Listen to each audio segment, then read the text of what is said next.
మన Chiranjeevi vascular and multi speciality hospital దేశంలోనే best vascular and endovascular facilities and all multi speciality care. నమస్తే ఉమా గారు. నమస్తే అమ్మా.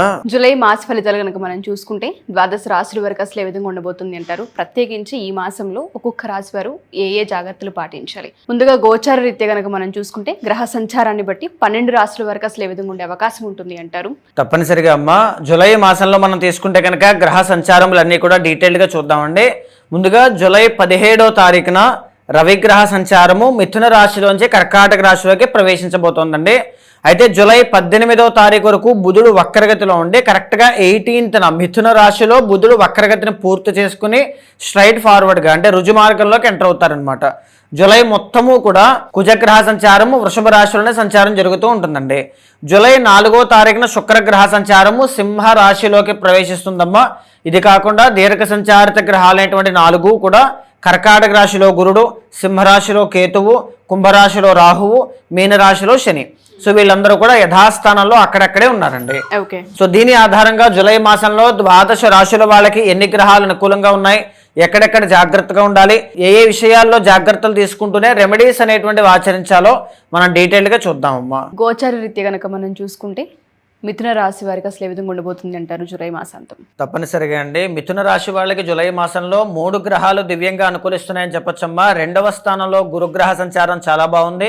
3వ స్థానంలో కేతుగ్రహ సంచారము, పైగా శుక్ర సంచారము కూడా 2, 3వ స్థానంలో చాలా బాగున్నాయండి. ఈ మాసంలో మార్కెటింగ్ ఫీల్డ్ లో పనిచేసేటువంటి వాళ్ళకి కానీ, టూర్స్ అండ్ ట్రావెల్స్ విషయంలో పనిచేసే వాళ్ళు కానీ, వ్యాపారం చేసేటువంటి వాళ్ళు కానీ, ఎవరైనా ట్రావెలింగ్ చేయాలి, ఏదైనా తీర్థయాత్రలకు వెళ్ళాలనుకుంటూ ఉన్నాం, లేకపోతే ఎక్కడికైనా వెళ్ళాలి తిరగాలి అనుకుంటూ ఉన్నాం, ఎన్నో ట్రావెలింగ్ స్పెండింగ్లో ఉన్నాయి అనుకుంటూ ఉన్నా, విదేశీ యోగానికి సంబంధించిన విషయాల్లోనైనా తప్పనిసరిగా అవన్నీ కూడా అనుకూలంగా ఉంటాయి. ఏ విషయంలో అంటే విదేశీ యోగం అనేటువంటిది మిథున రాశి వాళ్ళకి ఈ మాసంలో చాలా బాగా అనుకూలంగా ఉంది. 12th లార్డ్ 3rd హౌస్లో ఉన్నారు కాబట్టి, 3వ స్థానంలో కేతు కూడా కాబట్టి. అయితే ముఖ్యంగా మనం తీసుకుంటే ఈ మాసంలో కూడా కంటక శని యొక్క ప్రభావం మీ మీద ఎంతో కొంత ఖచ్చితంగా ఉంటుంది. గురువు యొక్క ఇంపాక్ట్ వల్ల ఆ ఇంటెన్సిటీ తగ్గినప్పటికీ కూడా కెరీర్లో కొద్దిపాటి ఒడిదుడుకులు, ఒత్తిడి లాంటివి చూస్తూనే డబ్బులు అనేటువంటివి లాస్ అయ్యే అవకాశాలు బలంగా కనబడతాయి. దీనికి ప్రధానమైన కారణాలు 2 అండి. ఒకటి 9వ స్థానంలో ఉన్నటువంటి రాహుగ్రహ సంచారము, 2వది 12వ స్థానంలో ఉన్నటువంటి కుజగ్రహ సంచారము. కుజుడు అనేటువంటి ఆయన ఎవరమ్మా? ముఖ్యంగా 6th లార్డ్ అండి, షష్టాధిపతి అనమాట. సో దీనివల్ల ఏంటి అంటే డైలీ రొటీన్, వీళ్ళు ఏం చేస్తారు డైలీ రొటీన్ అనేటువంటి దాంట్లో ఈ నెల రోజుల్లో వీళ్ళ పని పెర్ఫార్మెన్స్ కూడా తగ్గుముఖం పట్టే అవకాశాలు కనబడతాయి. కొద్దిపాటి అనారోగ్య సమస్యలు కనబడతాయి. అది ఫ్రీక్వెంట్ ఫీవర్స్ కావచ్చు, చెవిపోట్లు కావచ్చు, బ్లడ్కి సంబంధించిన ఆరోగ్య సమస్యలు కావచ్చు, ఇలా బాడీ హీట్ వల్ల వచ్చేటువంటి సమస్యలు ఏదైనా కావచ్చండి. ఆ అనారోగ్య సమస్యలతో పాటుగానే కొద్దిపాటి ఆర్థిక పరమైనటువంటి ఇబ్బందులు, చిన్న చిన్న అప్పులు చేసేటువంటి అవకాశం కానీ, శత్రువులు పెరిగే అవకాశం కానీ, విపరీతమైనటువంటి ఖర్చులు పెరగడం కానీ ఎక్కువగా 12వ స్థానంలో కుజుడు వల్ల తప్పనిసరిగా కనబడతాయండి. 6th అండ్ 11th లార్డ్ కాబట్టి. అయితే ముఖ్యంగా మనం తీసుకుంటే ఈ మాసంలో 17వ తారీఖు వరకు రవి జన్మంలో సంచారం చేసి ఆ తర్వాత 2వ స్థానంలోకి ఎంటర్ అవుతారమ్మా. సో దీని మూలకంగా ఆవేశము, తొందరపాటుతనము, లేకపోతే కోపములో నిర్ణయాలు తీసుకోవడం లాంటివి కనబడుతూనే కొద్దిగా కంటి సమస్యలు కూడా కనపడే అవకాశాలు కనబడతాయి. ఇందాక మనం ఒకటి చెప్పుకున్నామండి, ఫ్రీక్వెంట్ ఫీవర్స్ అని చెప్పుకున్నాం. ఈ జన్మంలో రవి ఉన్నప్పుడు కూడా ఫ్రీక్వెంట్ ఫీవర్స్ కనబడుతూనే సరైన సమయానికి భోజనం చేయలేరండి. పొద్దున్నుంచి రాత్రి దాకా విపరీతమైన కష్టము, శ్రమ, పని, ఇది కష్టపడతారు. కానీ 6th లార్డ్ 12thలో ఉన్నారు. ఆ పని వల్ల ఉపయోగం ఉంటుందా? లేదు.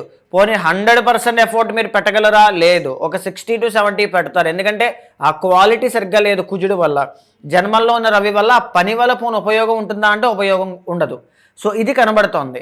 సో ఈ 17వ తారీఖు దాకా ఈ శ్రమ, శారీరక శ్రమ అనేటువంటిది చాలా ఎక్కువ అవుతుందండి.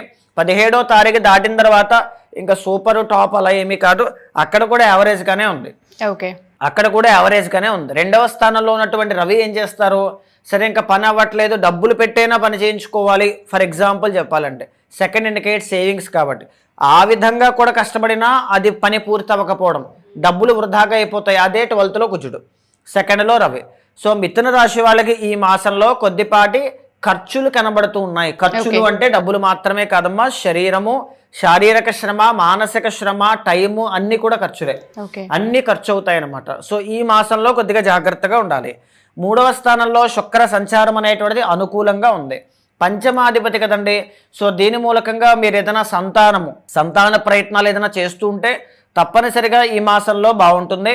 తర్వాత పిల్లలకి సంబంధించిన విషయాల్లో వాళ్ళకి సంబంధించిన నిర్ణయాలు ఏమైనా తీసుకోవాలి అనుకుంటూ ఉన్నా, వాళ్ళకి సంబంధించిన బాధ్యతలు నిర్వర్తించాలి అనుకుంటూ ఉన్నా, ఏదైనా వాళ్ళ దగ్గర నుంచి మీరు శుభవార్త వినాలి అనుకుంటూ ఉన్నా, ఈ మాసంలో 4వ తారీఖు తర్వాత జూలై 4th తర్వాత నుంచి జూలై మాసం అంతా కూడా పిల్లలకి సంబంధించిన అంశంలో చాలా బాగుంది. రెండో అంశం ఏం చెప్పుకున్నామండి, విదేశీ యోగం. వెళ్ళాలి, ట్రావెలింగ్ చేయాలనుకుంటే గన్ షాట్ మీరు ఖచ్చితంగా వెళ్ళే అవకాశాలు అయితే కనబడతాయి. పిల్లలకి సంబంధించి కూడా కంప్లీట్గా పాజిటివ్గా ఉంది. అయితే ఇంకొక మాట ఏంటి అంటే 7th and 10th లార్డ్ అయిన గురుడు ఫేవరబుల్గా ఉన్నారు కాబట్టి ఒకవేళ వ్యాపారం పెట్టాలి అనుకుంటే, వివాహ ప్రయత్నాలు చేయాలనుకుంటే, వ్యాపారం పెట్టాలనుకుంటున్నామండి, కంపెనీ స్టార్ట్ చేయాలనుకుంటున్నాం, సో ఆల్రెడీ అధిక జ్యేష్ఠ మాసం వెళ్ళిపోయింది కాబట్టి మేము స్టార్ట్ చేయొచ్చా, ఆషాఢ మాసం వచ్చేలోపు మేము చేయొచ్చా, ఇలాంటి ఆలోచనలు చాలా మందికి ఉంటాయి. సో ఈ మాసంలో డెఫినెట్గా ఆ కంపెనీస్ పెట్టడానికో, వ్యాపారం స్టార్ట్ చేయడానికో, లేదా వ్యాపారం ఆల్రెడీ ఉంటే దాన్ని గ్రో చేయడానికో, లాభాలు చూడడానికో తప్పనిసరిగా ఈ మాసం అనేది చాలా బాగా కలిసి వస్తుంది. 2వ స్థానంలో గురుగ్రహ సంచారం వల్ల మీ మాటకి బలము పెరిగే అవకాశం కనబడుతుంది. కానీ 17వ తారీఖు దాటిన తర్వాత బాగా గమనిస్తే రవి కూడా అదే 2వ స్థానంలోకి వస్తారు. సో దానివల్ల అదే మాట వల్ల చిన్న చిన్న గొడవలు అయ్యే అవకాశం కూడా ఉంటుంది. మాట పట్టింపులు లాంటివి సెకండ్ హాఫ్లో ఎక్కువగా చూస్తారు. అయితే బాగా గమనిస్తే 10th లార్డ్ కూడా గురుడేనండి. 10thలో ఎవరున్నారు, శని ఉన్నారు. ఈ గురువు యొక్క దృష్టి శని మీద పడుతోంది కాబట్టి శని యొక్క ఇంపాక్ట్ తగ్గుతోంది. అయినప్పటికీ కూడా కంటక శని యాక్టివ్లో ఉంటుంది కాబట్టి శనికి సంబంధించిన మినిమల్ పరిహారములు ఏమైనా ఉంటే చేసుకోండి. 8 శనివారాలు లేకపోతే ప్రతి శనివారం రావి చెట్టు కింద దీపాన్ని వెలిగించడము ఇలాంటివి చేసుకోండి. తర్వాత ఇక్కడ గురువు అనేటువంటి ఆయన స్ట్రాంగ్గా ఉన్నారు కాబట్టి మీ కెరీర్ బిల్డ్ అవ్వడానికి చూస్తూ ఉన్నారు. చూడండి, చాలామంది జూన్ 2వ తారీఖు తర్వాత బాగుంటుంది అంటే ఆ జూన్ తర్వాత మాకు ఏది బాగాలేదండి, అందరూ బాగుంది. సో పేషెన్స్ అనేది చాలా ఇంపార్టెంట్ అండి. డెఫినెట్గా చాలా చాలా ఇంపార్టెంట్. జూన్ 2వ తారీఖు దగ్గర నుంచి నవంబర్ 1 దాకా బాగుంది అంటే మీకు ఆగస్టులో రిజల్ట్ కనబడచ్చు, సెప్టెంబర్లో కనబడచ్చు, according to your personal chart. మీ పర్సనల్ చార్ట్లో కూడా ఆ ప్లానెట్స్ అన్నీ కూడా ఒకేసారి అలైన్ అయినప్పుడు, మీ ప్రయత్న బలం కూడా అలైన్ అయినప్పుడు, ఆ పరిస్థితులన్నీ కూడా మీకు కలిసి వచ్చినప్పుడు నవంబర్ మాసంలోపు ఖచ్చితంగా ఆ గుడ్ రిజల్ట్స్ అనేటువంటివి మీరు చూస్తారు. కానీ పేషెన్స్ అనేటువంటిది చాలా అవసరం మిథున రాశి వాళ్ళకి. ఎందుకంటే శని దోషం ఉన్న వాళ్ళకి, ఎస్పెషల్లీ కొన్ని రాశుల వాళ్ళకి గురుబలం ఉండి శని దోషం కూడా ఉన్న వాళ్ళు ఉన్నారు.